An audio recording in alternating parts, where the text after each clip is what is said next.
बाबरी मस्जिद का फैसला आया था तो मुसलमानों के दिलों में एक मोहब्बत की आग थी जो जल उठी थी और हर मुसलमान बाबरी मस्जिद को बचाने के लिए बेतहाशा कोशिश कर रहा था, बेइंतहा कोशिशें कर रहा था।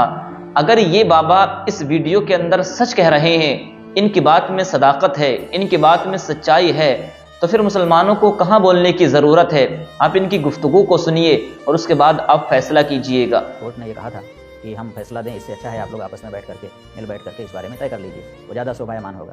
तो सुप्रीम कोर्ट के निर्देश पर हिंदू पक्षकार, हम लोग पक्षकार थे इसीलिए हम भी सम्मिलित थे उसमें हमारी समिति की ओर से, और मुस्लिम पक्षकार जितने भी थे वो और उनके अधिवक्तागण वो सम्मिलित होते थे। कई बार हम लोग बैठे और सच बात यह है कि बैठने का फ़ायदा हुआ, लाभ हुआ। लाभ क्या हुआ कि मुस्लिम पक्ष को ये बात समझ में आई कि लड़ने का कोई फ़ायदा नहीं, और इसीलिए फैसला आने के पहले, सुप्रीम कोर्ट का जो फैसला आया है उसके आने के पहले हम लोगों ने एक समझौता किया सुन्नी सेंट्रल वक्फ बोर्ड के साथ। और सुन्नी सेंट्रल वक्फ बोर्ड के जो अध्यक्ष थे उस समय के, सीतापुर उत्तर प्रदेश के रहने वाले जफर फारूकी साहब, उन्होंने उस पर हस्ताक्षर किए और वो उन्होंने उसमें कहा कि ये नाम बाबरी मस्जिद नाम की जो वस्तु है उससे हम जो भी अभी दावे कर रहे थे वो सब दावा वापस लेते हैं। और ये समझौता हम लोगों ने सुप्रीम कोर्ट में दाखिल किया।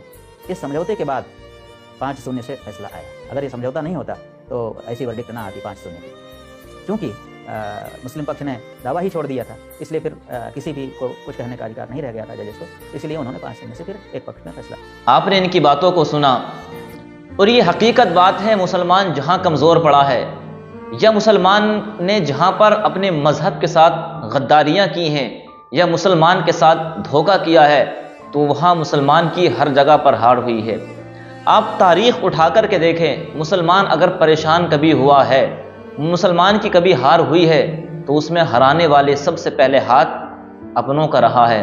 वरना दुश्मनों की इतनी मजाल नहीं है, दुश्मनों के अंदर इतनी ताकत नहीं है कि वो उस कौम को हरा सकें जो अपने दिलों के अंदर ईमानी ताकत रखती है।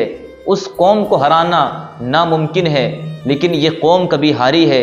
उम्मत मुस्लिमा, कौम मुस्लिम जब कहीं पर हारी है तो गद्दार इसमें कोई गैर नहीं थे, गद्दार अपने निकले हैं।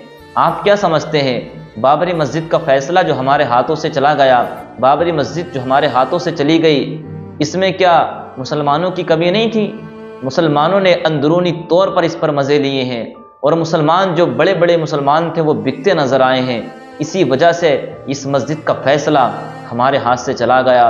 और याद रखना, मैं आपको एक बात बता रहा हूँ, अगर आपके पास आगे भी कोई परेशानी आएंगी तो आपको परेशान करने वाला कोई और नहीं, ये मुसलमान ही होगा। ये जानता है कि मुसलमान को किस तरह झुकाया जा सकता है, तो आप ऐसे लोगों को पहचानने की कोशिश करें, वरना आप ना यहाँ के रहेंगे और ना वहाँ के रहेंगे।